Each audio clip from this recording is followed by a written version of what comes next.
Hi, I'm Roy Jones. I'm here to talk to you about a father's legacy. Well, my dad was a truck driver with his 8th grade education that left home when he was 12 years old.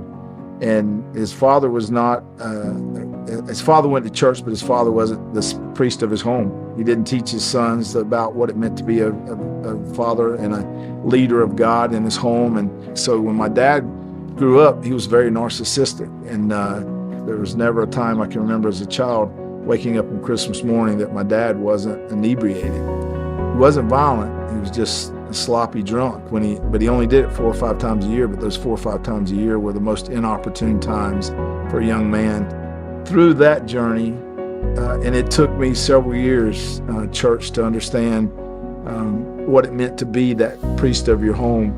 I was providing, I was working hard, but I wasn't leading my wife and I wasn't leading my children. And my wife has just been absolutely wonderful. She was the warrior early on, and she unfortunately had to step in to be the leader of the house.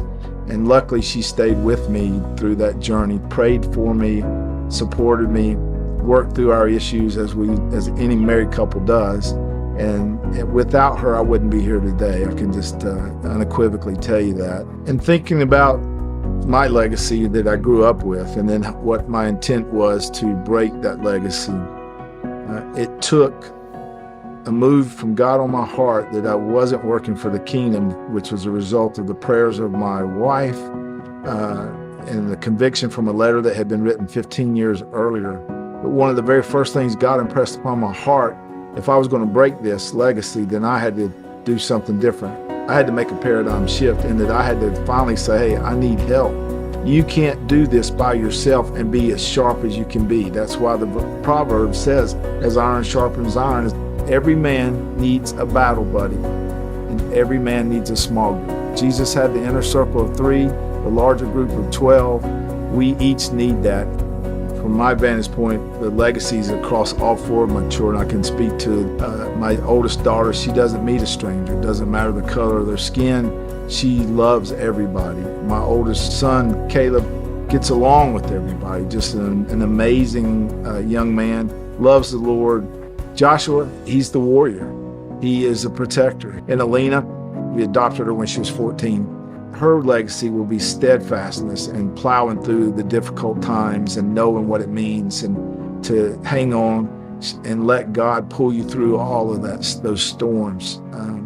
So they each have their own strengths, and they all, I think, would tell you that they know without a doubt that their dad would die for them and that would be there to do whatever he could to make sure I help them all the way through.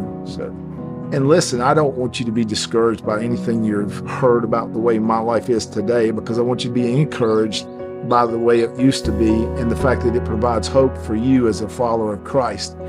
Finally, question actually, our sons will most likely grow up to become like us, and our daughters will most likely marry a man very similar to us, their father. What will the legacy be in your family? Are you the man you want your son to become? Are you the type of man you want your daughter to marry? I'm Roy Jones, and I'm talking about a father's legacy.